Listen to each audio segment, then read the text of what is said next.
Universal Studios, one of the largest and busiest motion picture and television studios in the world. Join us on our guided tour and see how the excitement and magic of movies are created. Our glamour tram is loading, and we're about to set out on a journey into fantasy and adventure.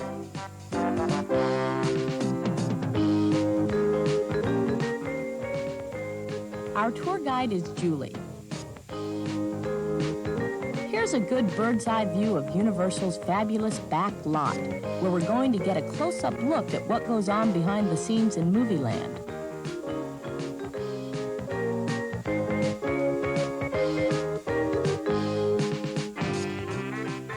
What's that blocking our path? I guess we must be filming up here. Foolish humans, you have blundered into a Cylon battle zone. You are now our prisoners. Move forward immediately. I really don't think we should go inside that spaceship.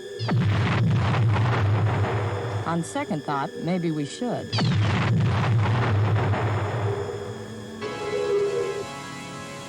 This group of very strange-looking Earth creatures has been captured while attempting a sneak attack on our battleship.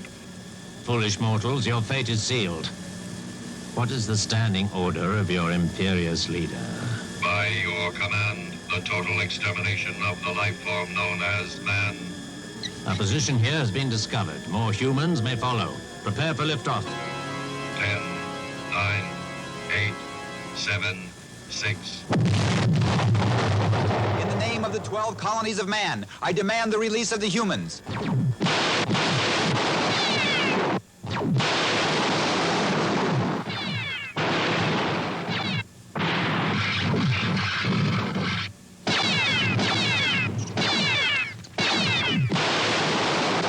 Get out of here. I'll be all right.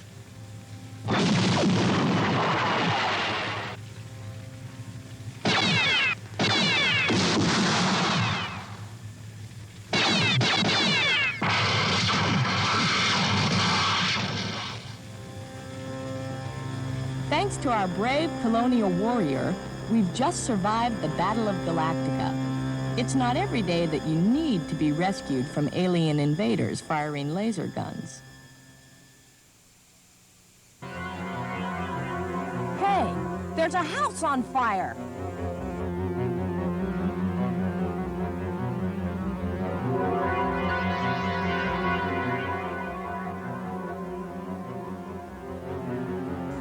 Actually, it isn't really burning. The flames are real enough, of course, but no part of the house will ever catch fire.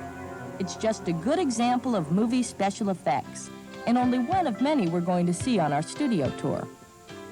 We're headed down to Universal's front lot, among the huge sound stages where indoor filming is done. There are 35 of these giant buildings here. The largest is about the size of a football field.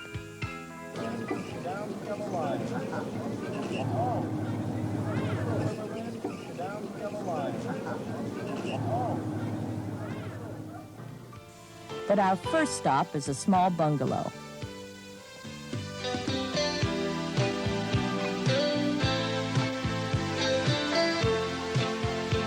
The lady won a whole shelf full of Academy Awards during her illustrious career. For over 40 years, Edith Head was the movie's foremost costume designer. Fashions from several of her films, including The Sting, are on display, and we've reconstructed her design studio here.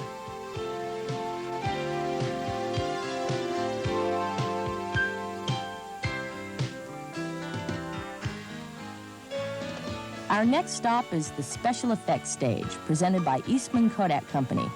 This is where the magic really starts, and you'll see how important imagination is in the making of a motion picture.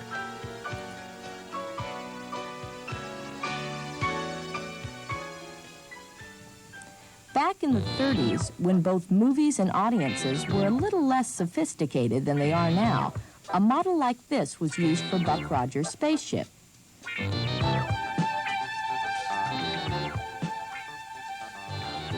It sailed through the galaxy, trailing sparks and smoke, and everyone was sure this was what the craft should look like.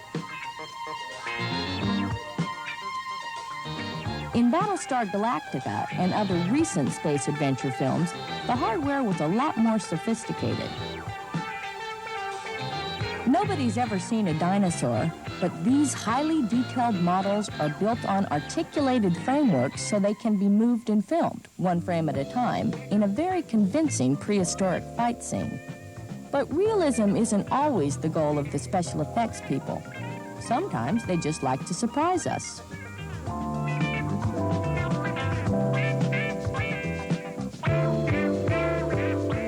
In his comedy extravaganza 1941, director Steven Spielberg made extensive use of elaborate miniatures like this amusement park, with its hundreds of tiny light bulbs.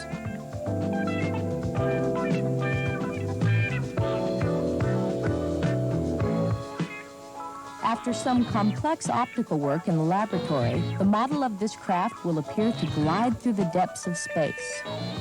Only in the more recent versions of his adventures did Buck Rogers travel in such first-class fashion. Our actors here, by the way, are members of our own tour group.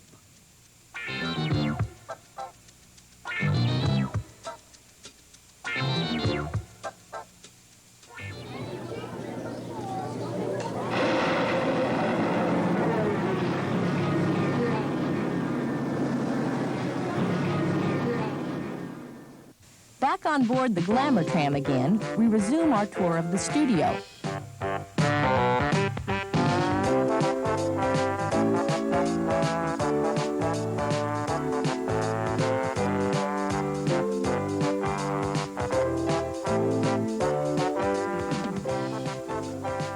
We travel right through the main prop warehouse.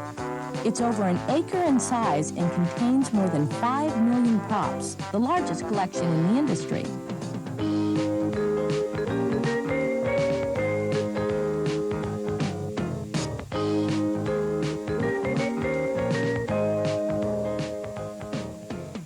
This is the back lot, where we do much of our exterior filming.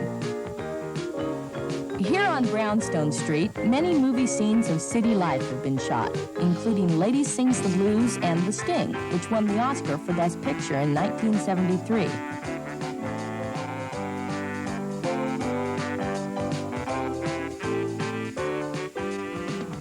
Nearby, New York Street stood in for Los Angeles in Earthquake, and for East Berlin in Torn Curtain. It was New York in the 20s in Thoroughly Modern Millie. We covered over this entire section of the back lot with black plastic sheeting for all of the night scenes in Streets of Fire. I'm really sorry we have to go over that old bridge. I worry every time we cross. It's never been very sturdy, and now it looks like it's falling apart.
I guess I should tell you that this bridge isn't old at all. It was built in 1974, and thanks to the good work of our special effects people, it collapses right on cue and then puts itself back together again for the next tram. We'll have a short rest stop here at Prop Plaza. Good place to stretch your muscles and take a few pictures.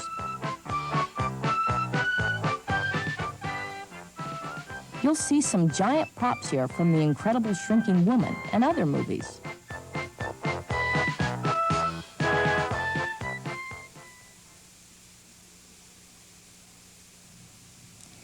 We resume our tour on the glamour tram just in time to get caught in a rainstorm. Hollywood style, of course.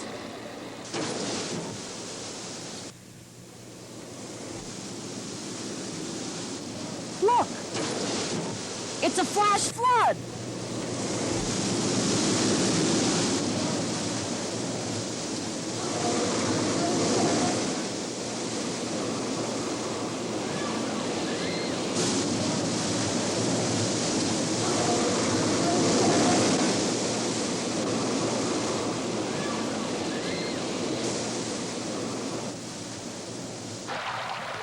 But even the falling tree is a part of the animation act.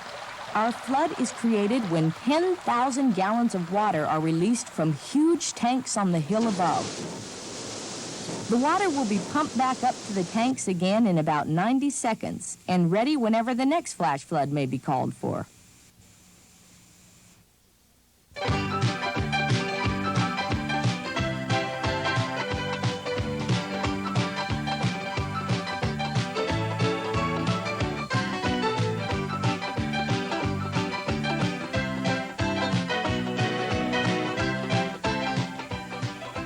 The livery stable, where Mae West rescued W.C. Fields from the lynch mob in My Little Chickadee, is still here. And so is part of the hanging rope. These buildings are among the oldest standing sets on the lot. We call this area 6 Points because 6 separate streets meet here. Originally, each street represented a complete Western town with its own bank, sheriff's office, and saloon. In the days of silent movies, we could film 6 different Western epics here, all at the same time. Tom Mix, Hoot Gibson, John Wayne, and Jimmy Stewart all made Western movies on these streets. For Shenandoah in 1965, we had crowds of extras here. We never actually made a survey, but we think this is probably the skinniest church in the world.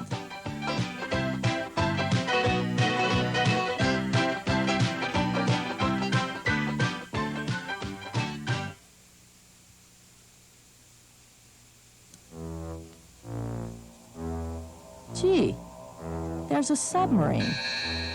Wonder if it's one of ours. Huh. Certainly seems to be tracking us. Oh, but this is crazy. Whoever heard of a sub torpedoing one of Universal's glamour trams? But look, they've launched a torpedo right at us.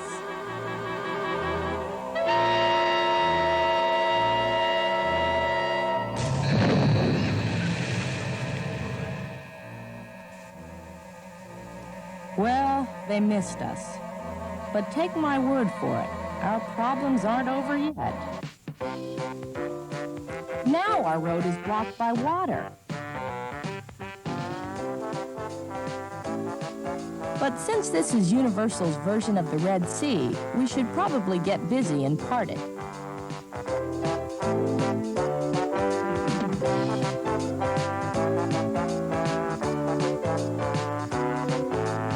Cecil B. DeMille went to a lot more trouble than this when he parted the Red Sea.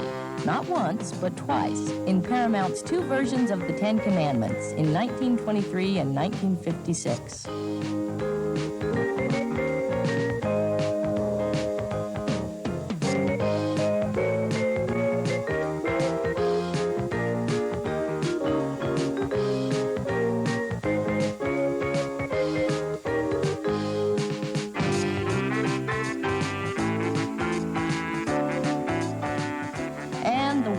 Closed behind us, just the way they're supposed to. Now you can say the Red Sea has parted for you, and you got through it without getting wet at all. In this section of the back lot, everything looks slightly foreign, and deliberately so. This is Little Europe.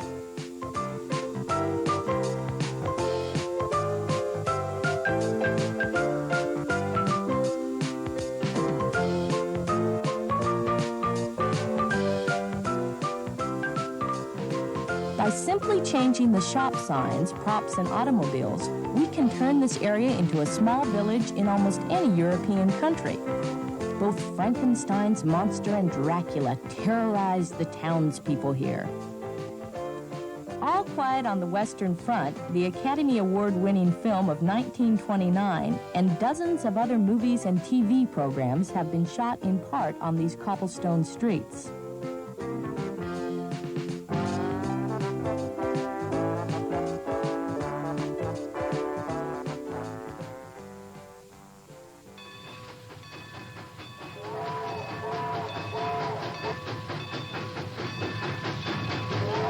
Like we'll have to stop for the train, but that's...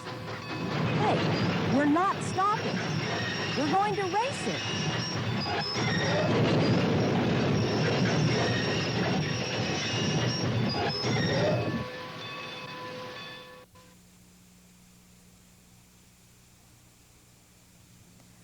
Ah, Amity Island. The name sounds so pleasant.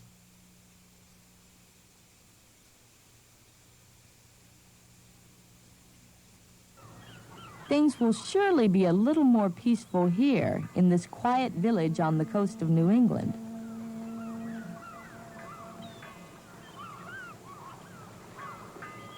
But I'd feel guilty if I didn't tell you that this is the town of Amity, which was terrorized by that ferocious great white shark in Jaws, one of the industry's all-time top moneymakers. We've been trying to catch the shark, but I'm afraid he's still here. Somewhere. There he is.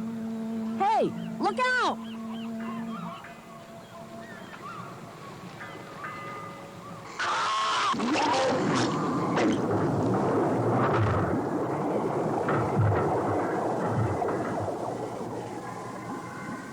It looks like we may be next.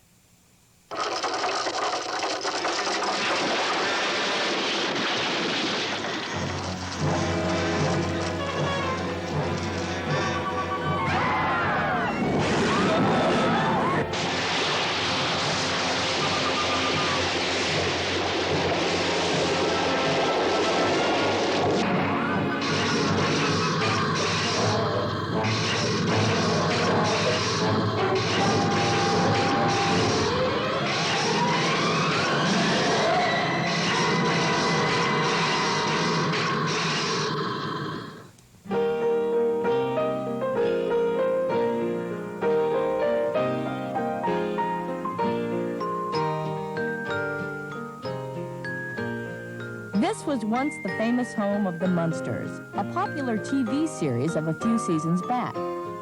We're entering Colonial Street. All these houses look very real until you discover that they're just shells, or even just facades, that are used for exterior filming only. This is a nice neighborhood. At one time or another, for movies or TV, Doris Day, Beaver Cleaver, Dr. Marcus Welby, the Hardy Boys, and, years ago, Deanna Durbin all lived here.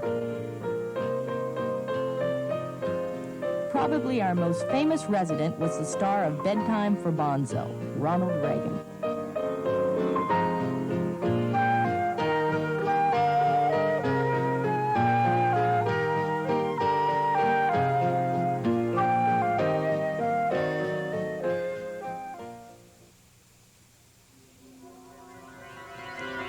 Nearby, looming ominously against the sky, is the dark and frightening house used in Alfred Hitchcock's Psycho, a perfect set for the master of suspense to film in his own disturbing and very special way. This same house was used again in the recent sequel, Psycho 2.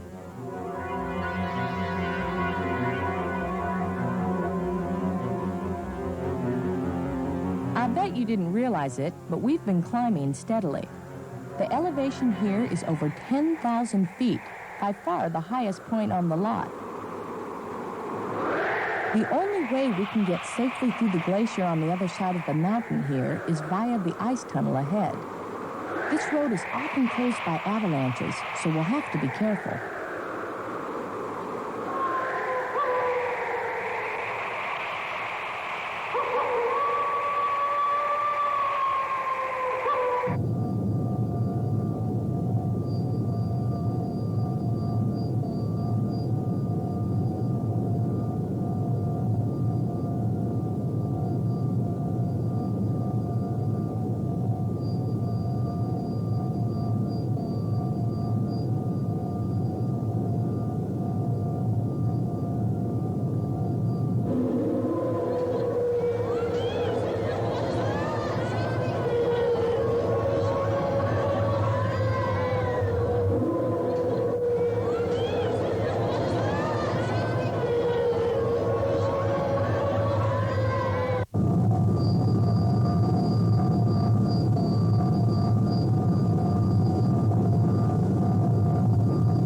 there's the end of the tunnel.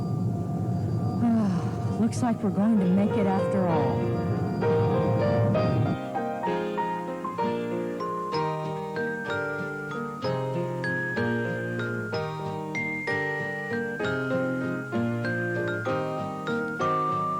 We began offering tours as long ago as 1919. These scenes were shot in the 20s when, apparently, not everyone found a seat on the trams.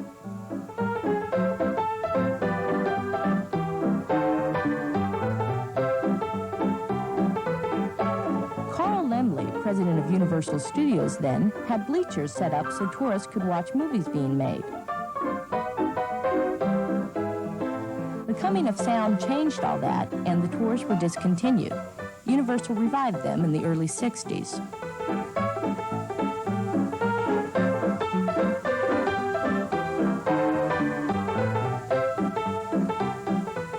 The studio was big and busy even in those early days, producing comedies and dramas and westerns that thrilled and delighted audiences all over the world.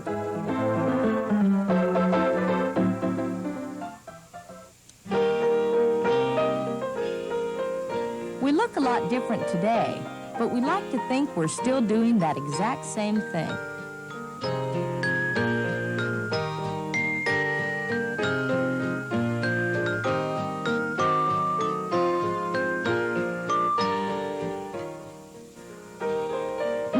From where we'll get off the tram is the newly enlarged Universal Amphitheater.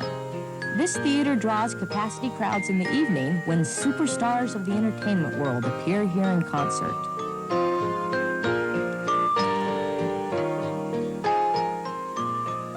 Up here, near where our tram tour began, is Universal Studios' famous entertainment center. Here you'll find a great variety of exciting shops, restaurants, and live shows.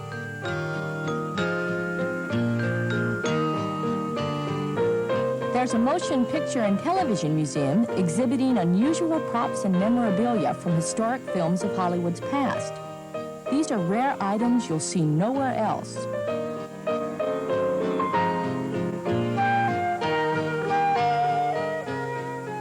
In the case of this little guy, that's just as well. The collection of priceless old movie cameras is unique.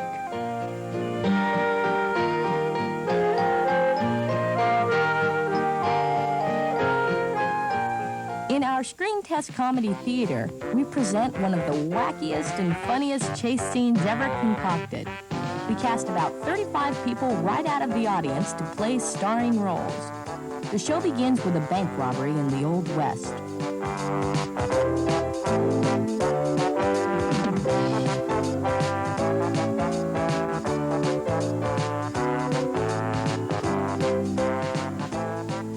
The crooks escape, and our camera crew films them riding mechanical horses while painted scenery unrolls behind them. From this point on, the plot becomes so hopelessly complex it defies summarizing. The bad guys are cornered and jump into a river, taking with them the carpet bag that contains their loot.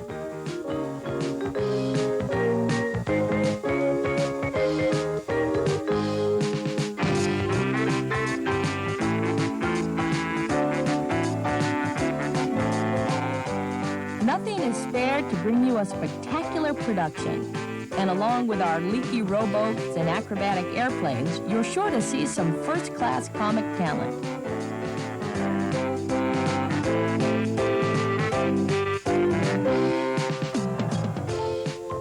A taped version of the whole hilarious caper is shown to the audience on TV monitors in the theater.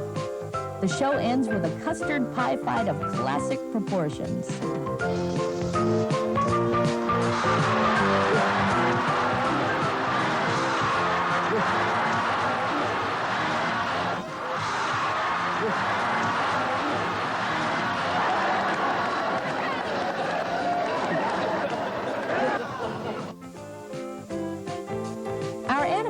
Stage presents the remarkable talents of a large cast of birds, chimps, and dogs. The people who work behind the motion picture cameras are sometimes presented with some very challenging problems, and that applies especially to the people who work with animals. Their talents aren't required just for gentle animals like cats and dogs. Often a movie story will require trained lions or bears or even snakes. All of us who love animals respond to the obvious affection that exists between these actors and the dedicated men who work with them. Our stunt show is presented by real movie stuntmen who demonstrate how fistfights are choreographed and staged.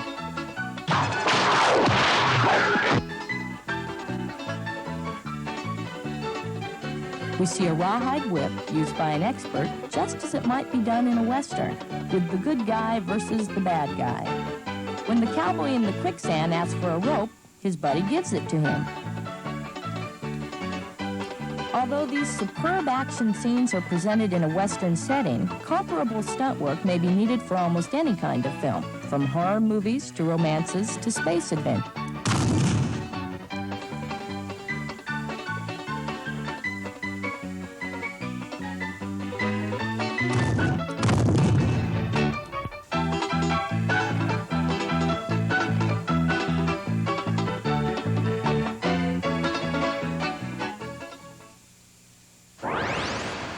Universal Studios is proud to present a spectacular sword and sorcery show inspired by the blockbuster film Conan the Barbarian, starring Arnold Schwarzenegger.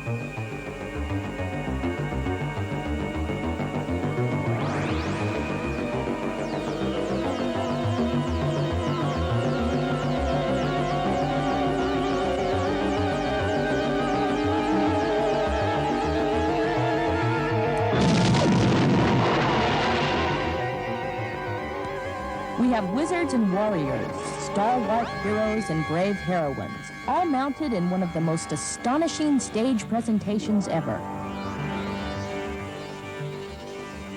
We combine gymnastics and swordplay with pyrotechnics and lasers and, well, just wait till you see our dragon.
Thankfully, Conan and Red Sonja have triumphed over evil, as everyone hoped they would.